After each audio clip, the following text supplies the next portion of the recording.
यानी कि खाली स्थान रिक्त स्थान को आपको भरना है। ठीक है, तो पहला क्वेश्चन आपका है इसी का क्वेश्चन नंबर 3 का पहला क्वेश्चन है, भारत का क्षेत्रफल लगभग कितना है? तो भारत का क्षेत्रफल जो है लगभग है 32,87,263 वर्ग किलोमीटर।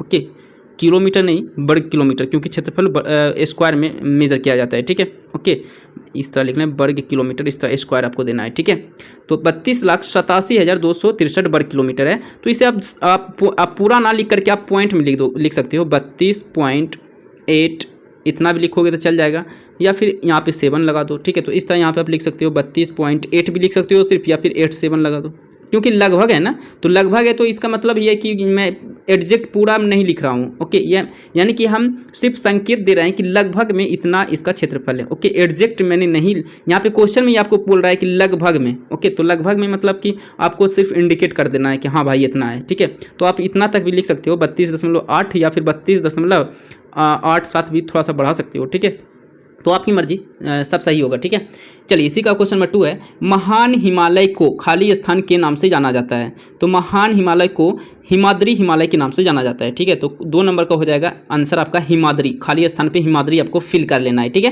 क्वेश्चन नंबर इसी का 3 है, क्षेत्रफल की दृष्टि से खाली स्थान भारत का सबसे बड़ा राज्य कौन सा है? तो आप लोग जानते हैं राजस्थान जो है क्षेत्रफल की दृष्टि से सबसे बड़ा राज्य है, और उत्तर प्रदेश राज्य जो है जनसंख्या की दृष्टि से सबसे बड़ा राज्य भारत का है। ठीक है, ओके, चलिए इसी का क्वेश्चन नंबर 4 है, नर्मदा नदी खाली स्थान सागर में गिरती है? तो नर्मदा नदी जो है अरब सागर में जाकर के गिरती है। ठीक है, अरब सागर में गिरती है, तो यहाँ पे आप अरब भर लोगे। ओके, अरब और सागर तो लिखा हुआ है ही। ठीक है, चलिए इसी का 5 नंबर क्वेश्चन है, खाली स्थान भारत के लगभग मध्य भाग से होकर गुजरने वाली अक्षांश रेखा है?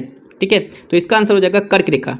ओके, 5 नंबर का आंसर क्या हो जाएगा? कर्क रेखा। ठीक है, कर्क रेखा जो है भारत के लगभग मध्य भाग से होकर गुजरने वाली अक्षांश ये रेखा है। ठीक है, यानी कि अक्षांश रेखा है। ओके, तो इस तरह मैंने सारा सॉल्यूशन मैंने आपको बता दिया। ठीक है, आंसर यहाँ पे लिखा हुआ है, 1 का ये है, 2nd का ये है, 3rd का ये है, 4 का ये है, 5 का ये है, फिल इन द ब्लैंक्स आपको यहाँ पे भर लेना है। ठीक है, ओके।